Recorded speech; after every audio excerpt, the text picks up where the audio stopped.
can never have too many tools. Shop DeWalt deals at Lowe's. Get a free Select DeWalt 20-volt max power tool when you buy a Select 20-volt max 5-amp-hour battery kit. Plus, get a free additional DeWalt 20-volt max 8-amp-hour battery when you buy a DeWalt 10-inch 20-volt max dual-bevel compounded miter saw. Our best lineup is here at Lowe's. Valid through 6/24 while supplies last. Selection varies by location.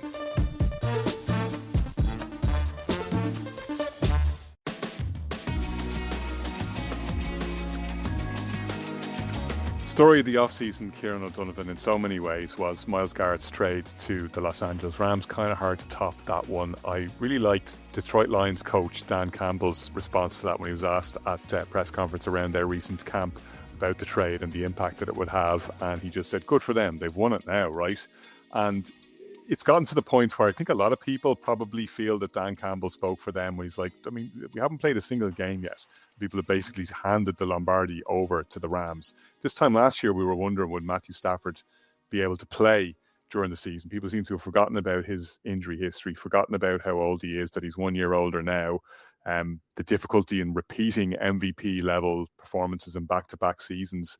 You know, there are other teams you look at and you say, nearly men, and they're never going to get there.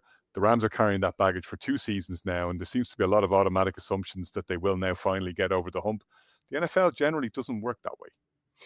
Yeah, look at all the pictures behind me. There was a period where I thought Micah Parsons was going to bring the Packers all the way to the Super Bowl last season, and it looked like he might well do for certain parts of the season. And then, of course, as soon as he was gone off the field, that their hopes kind of evaporated and their season kind of evaporated. So, you know, everything has the asterisks of, you know, it's a great trade and you know, you've got a great roster as long as all of these guys can stay on the field. And Matthew Stafford is another guy, you know, that's a very vulnerable situation as well. If Matthew Stafford bends over and hurts his back again in the off season and you know, has epidurals and all these kind of stories coming out again.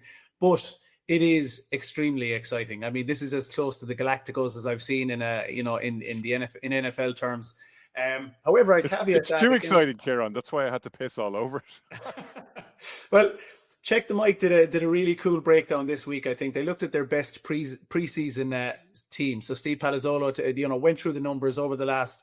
I don't know how far back he went, but he looked at like the best teams on paper before coming into the season. So the hypothetical teams, if you will. He had the Rams, I think, as number 6. So he hit the 2013 49ers, 2014 and 15 Broncos, 21 Bucks, the 19 Saints, and the 2026 Rams. All of them got to 12 or 13 wins, but only one of them won a Super Bowl. You know, so like, I mean, you can make all the assumptions you want in the preseason, but it just doesn't happen exactly as you expected. And that's that's why it's such a fascinating league to watch. It's not like, some of your Premier League seasons or whatever. You just cannot predict what's going to happen down the road. There was one team in the top 10, I think the 2019 Eagles, that went less than 10 wins. But this is head and shoulders, the best preseason team by numbers by a mile this season. They're in a tier out on their own. And if we were coming here, if we were having this talk and Myles Garrett never happened, that trade never happened, I think we might still be saying it because of what they did with Trent McDuffie. We might be saying that Trent McDuffie is the final piece because he adds so much to that secondary, so much experience, a Super Bowl winning defender. And I was going back trying to compare what the Rams have done this season. We can all go back to, the last time they won the Super Bowl when they were all in with Matt Stafford. But I was looking on defense, and if you go back to a team within their own division, the 49ers. So in the 90s, the Cowboys and the 49ers owned the NFC. And in 92, 93, the 49ers could not get over the hump, and they felt like they were a Super Bowl winning team.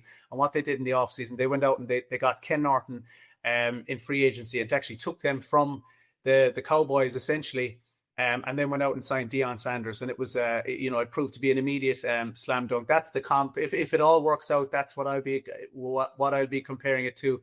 And incidentally, Ken Norton remains the only player with three Lombardis in a row. I think he's the only person to ever do that. So, look, if everybody stays on the field, if everybody stays healthy, if Matt Stafford is healthy, it's going to be, just the best offseason business I think we may have ever seen.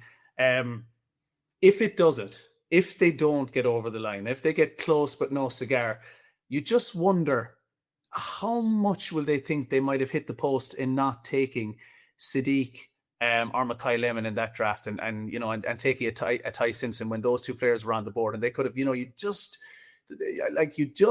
100% sure what's going to happen with Puka Nacua. You're not 100% sure how much of Devontae Adams, peak Devontae Adams, or as close to peak Devontae Adams you're going to get. I mean, on paper, it's still a phenomenal offense, but if you want to pick any tiny holes in it, that's the one thing I would wonder to myself is, it could have almost been game over if you took one of those two players and they proved their worth. But no, look, the Rams are the team that everyone's going to want to watch. And again, you guys are going to be in LA to watch a Super Bowl in SoFi. You might well be looking at the Rams in their second home Super Bowl.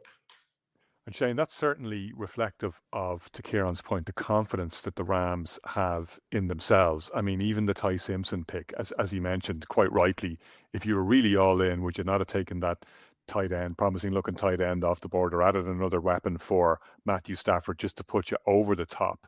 But the Rams picked Ty Simpson in their own minds, thinking, well, we ain't going to be picking as high as 13, so we're never going to get a shot at our quarterback of the future in the way that we might have in this draft. So not only are we going to win this year's Lombardi, but we're going to make sure we have the succession plan in place. That's the belief that the Rams have in themselves. Yeah, it is incredible the way that I've often said that they're so well run in so many aspects and so well coached. And even you look at the talent here, I mean, for those of us who are listening who can't see, Kieran Boyle is wearing, bottom left guy is wearing his fantastic US soccer jersey. Yeah, we're sitting here looking at an LA Galaxy. All of the talent that they have coming in is incredible. But I can't sit back and pick holes here until I see them on the field and something collapses or somebody gets an injury. And like we were talking about the comparison with the 49ers of the travel. Yes, they both have to travel to Australia in the first game, but that's kind of it for the Rams in terms of the big trips. They don't have any other international trips. And even we saw the way they did business for their London trip last year. They tend to think about these things differently in a way that works for them. Then they go into a Monday nighter instead of a Sunday night in week 2. So their early season is handy enough. They don't have to play the Seahawks, which is probably going to be the most ferocious part of their season, until week 16. That's week 16 and 18. So, that's a real nice time for steel to sharpen steel, just in time for the playoffs. They're both going to be in the run for the top seed and going forward. Matthew Stafford, I think, has proven himself. Again, he's the reigning MVP. Yeah, if he stays injury free, which I reckon that he has a good chance of being, there's no sense of him slipping down in terms of quality. Question marks off field with Puka Nacua, but I have a funny feeling that once we get into the swing of the season, that will kind of iron itself out nicely. The only thing I can think of, other than some form of catastrophe, and look, the injury history for the Rams is nowhere near as bad as it is for the 49ers in the last 2 years. We remember coming into the playoffs, most of the Rams defense was pretty much fit coming into the postseason. It was incredible. And a lot of their offensive line players coming as well. The only thing I would say though is actually in coaching, because we've sat back here, we've said, oh, look at how great the McVay tree is, and there's always people going out, and there's always people being picked up for somewhere, and they seem to find somebody else, bring them up through the system, and they coach very well.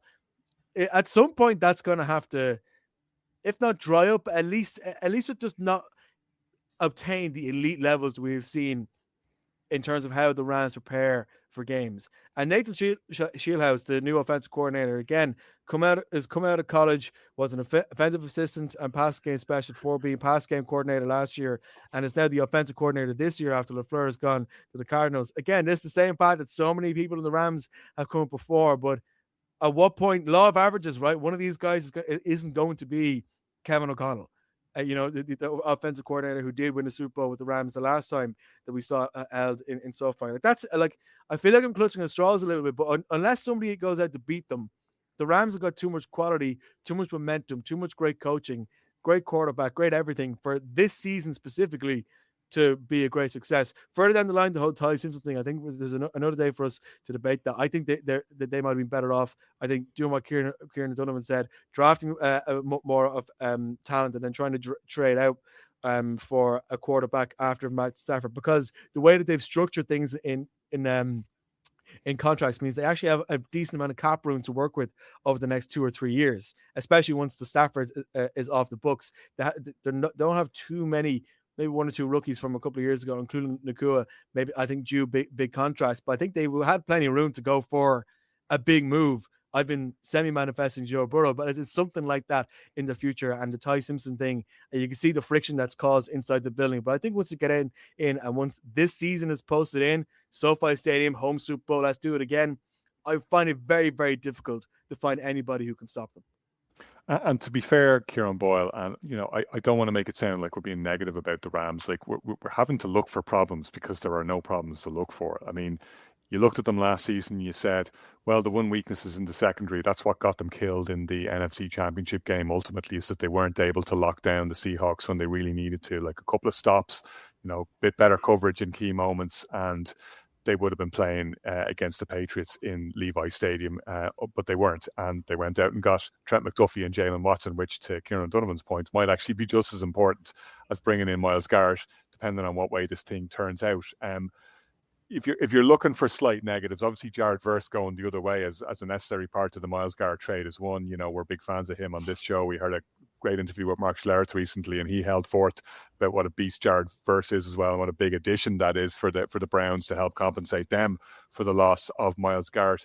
One area where we haven't made a huge amount of focus, and Shane spoke briefly about the coaching changes in LA. I'm kind of intrigued by how Cliff Kingsbury fits into this whole project, because he joins them as assistant head coach. Sean McVay has worked with talented offensive play callers before and seems to be able to find a way to make it work. But the Kingsbury addition is interesting. Like, it's not as though Kingsbury is coming in because things didn't work out for him in Washington. Like, he was in the head coaching conversation this offseason, and that's an interesting fox to bring into your hen house. Yeah, that is. And McVay and Kingsbury, obviously associates from back in the day. They know each other fairly well. It's not like this was forced upon McVay. But you're right. It is a strange kind of, assistant head coach. We look at McVay always as the alpha. He basically, we talked about Shieldhouse. I mean, it's basically McVay's offense. So how much is Shieldhouse going to have his own way there? But the Kingsbury thing is intriguing. Like I said, could have been a head coach, but it's almost like he's taken a year off, a transition year or something, just to see how the league is looking this year before he makes his next plunge. That is a big addition. And I mean, when you put McVay and Cliff Kingsbury together with this offense, the rest of the league obviously stands up and takes notice. We covered a lot of the offensive moves already. Devontae, Kyron Williams and Blake Corum will be looking to literally run it back again. The rumors going around that McVay will be running an 18 personnel group this year. They're going to be bringing in about 17,000 tight ends just to try them out in preseason, just to see if we can make any additions to the 12, 13, 14, 15 personnel units that we've seen this year that everyone seems to be copying now. I kid, of course. But obviously, we talk about the offense. The D is really where it's at. I mean, like you said, with the lasting image of that Bears game is was it Cam Curl or Kinchins getting smoked by Cole Kmet? I can't recall which one it was, but they had a torrid time against the Bears, and they had a torrid time against the Seahawks too. And those additions from the Chiefs are going to be huge for them. I mean, it was already a strong defense. I mean, the Rams in 25, and now we're adding Myles Garrett to that too. They already had 47 sacks, 16 interceptions, and they held opponents to 18.9 points per game. Think about all the additions now. How are we going to look? But again, we're coming back to the same old question we had last year. Stafford's got another year. It's another couple of 100 miles or 1,000 miles on the clock in the car. Puka's another big question. He's in a contract year. What do they do with him? I mean, he's good for, I think we can all agree he's good for 45, 50 a year. Are the Rams going to be prepared? Are we talking headlines here, or are we talking receptions? He's good for 45, 50 in the offseason, certainly. Never mind during the regular season. So, I mean, that is the big question. What kind of season is Puka going to have? Is he going to be the slightly erratic, strange Puka we saw at the end of last year? Or is he going to put his head on and say, listen, I got to knuckle down. California is taking half of my wages right now. I got to knuckle down and make the big money. So he's due for big payday. How is that going to be handled by the Rams, or are they going to shop him out somewhere?